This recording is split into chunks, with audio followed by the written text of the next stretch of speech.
ఆచి చికెన్ మసాలా అన్నీ బాగున్నప్పుడు ఎవరో వచ్చి ఏం సపోర్ట్ చేయక్కర్లేదు.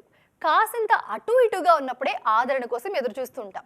మామూలు నీడ దొరికితే చాలనుకుంటున్న టైంలో మహావృక్షం కింద నిలబడే ఛాన్స్ వస్తే ఎగిరి గంతు లేకుండా ఉండగలమా? రామాయణ మేకర్స్ పరిస్థితి ఇప్పుడు అచ్చం అలాగే ఉన్నట్టుంది.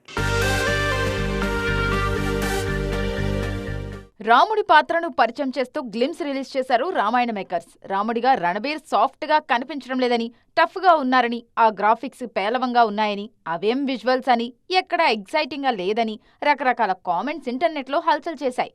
వాటి మీదే స్పందించారు Bollywood Greek god. Ramayana cinema చూడకముందే ఇన్ని కామెంట్స్ ఎందుకు అన్నది హృతిక్ ప్రశ్న. విజువల్ ఎఫెక్ట్స్ అన్నీ ఒకే రకంగా ఉండవని, అందులోనూ రకరకాలుగా ఉంటాయని, తమ కథకు టోన్కు తగ్గట్టు మేకర్స్ వాటిని ఎంపిక చేసుకుంటారని, తుది ప్రోడక్ట్ చూశాకనే వాటి గురించి మాట్లాడాలని అన్నారు హృతిక్. అంతేకాదు, తన దృష్టిలో కల్కి డైరెక్టర్తో పాటు చాలా మంది హీరోలున్నారన్నారు.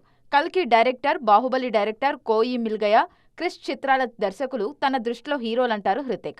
అంతకుముందు ఎవరు ఊహించని విషయాలను స్క్రీన్ మీదకు తీసుకురావడం మామూలు విషయం కాదని, వాళ్ల ప్రయత్నం ఎలా ఉందో తెలుసుకోవాలంటే ఫైనల్ ప్రోడక్ట్ వచ్చే వరకు ఆగాలని అంటున్నారు హృతిక్. సినిమా ప్రీ ప్రొడక్షన్ స్టేజ్లో డ్యామేజ్ని అడ్డుకోవడానికి సెలబ్రిటీలు ఇలా ముందుకు రావడం ఆనందంగా ఉందంటున్నారు ఇండస్ట్రీ జనాలు.